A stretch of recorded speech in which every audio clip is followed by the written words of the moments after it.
জান প্রিয়া, প্রিয়া ঠিক আছে তুমি? প্রিয়া,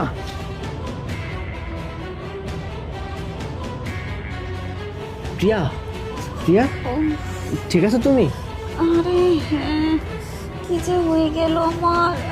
আরে তোমার কি হয়ে গেল? আমি তো কিছুই বুঝলাম না। আরে ওই যে কোল্ড ড্রিঙ্কসটা খেলাম না, খাওয়ার পর মাথাটা কেমন যেন চক্কর দিয়ে উঠলো, আর আমি অজ্ঞান হয়ে গেলাম মনে হলো। কিন্তু কোল্ড ড্রিঙ্কসটা খাওয়ার পরে তোমার মাথা কেন ঘুরে গেল? তুমি তো সেন্সলেস হয়ে পড়ছিলে, তাই না? আমি তো সেটাই বুঝতে পারতেছি না কি যে হয়ে গেল। আচ্ছা, তুমি বাড়িতে চলে আসলে? হ্যাঁ, আমি তো বাইরে চলে আসলাম। ও আচ্ছা, তো অফিসে যাবে না? অফিসে না, আজকে অফিসে যাবো না। তোমার আজকে শরীরটা খারাপ, সেজন্য ভাবলাম যে আজকে অফিসে না যাই আমি।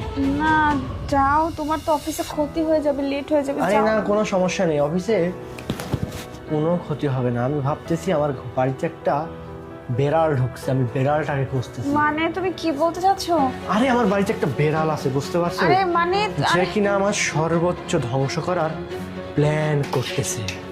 আমি সেই বেড়ালটাকে আগে খোঁজ করি। আরে তুমি- কিন্তু আমার কথা হচ্ছে, কোল্ড ড্রিঙ্কসটা খাওয়ার পরই কেন তুমি সেন্সলেস হয়ে পড়লে, আরে সেটা তুমি আমাকে কি বলো। খুঁজতেছ আমাকে তো বলো। তুমি আমাকে এটা বলো, কোল্ড ড্রিঙ্কসটা খাওয়ার পরে তুমি কেন সেন্সলেস হয়ে পড়ছো? আমি তো সেটা নিজেও বুঝতে পারছি না, হয়তো খালি পেটে ছিলাম, এর জন্য খাওয়ার পর হয়তো আমার একটু খারাপ তুমি লাগছে। খালি পেটে ছিলে? হ্যাঁ। তার মানে কোল্ড ড্রিঙ্কসটা আমি বদলে দিয়েছি। মানে হ্যাঁ, তুমি যেটা আমাকে খাওয়ানোর কথা ছিল সেটা আমি বদলে দিয়ে তোমাকে খাইয়ে তুমি দিয়েছি। সব কি কথা বলতেছো? আমি তো সব কিছু বুঝতে পারতেছি না। তোমার মাথার মধ্যে একজন ব্যক্তি ব্যাগ ঢুকিয়ে দিয়ে আমাকে একটা টোকেন দিয়েছিল, সেখানে লেখা ছিল জুসটা বদলে দিন। আমি সেই অনুযায়ী কোল্ড ড্রিঙ্কসটা বদলে দিয়েছি এবং তুমি খাওয়ার পর সাথে সাথে অজ্ঞান হয়ে গেলে। না এবং একটা ছেলেকে আমার বাসার মধ্যে নিয়ে আসছো, না তাকে না, লুকিয়ে রাখছো। কোথায় সে? আরে তুমি কি বলতেছো? আমি তো কিছুই বুঝতে পারতেছি না।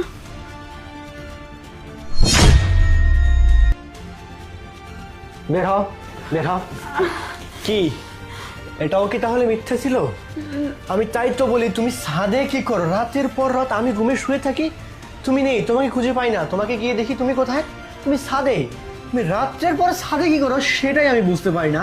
আজকে বুঝতে পারলাম যে তুমি রাত্রে ছাদে গিয়ে এই ছেলেটার সাথে দেখা করো। এই ছেলেটা তোমার বয়ফ্রেন্ড, তাই না? না মানে না মানে কি?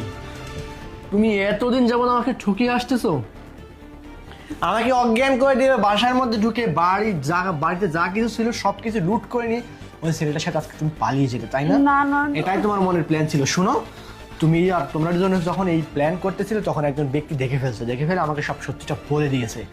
আমি তাই তো বলি, তুমি ফোনে কার সাথে কথা বলো এত? তুমি সব সময় বিজি থাকো কেন এত? এটাই তাহলে সেই কারণ, তাই না? ঠিক আছে, আমি তোমাদেরকে পুলিশে দেবো। আরে কথাটা আমার মনে শোনো। রেখো।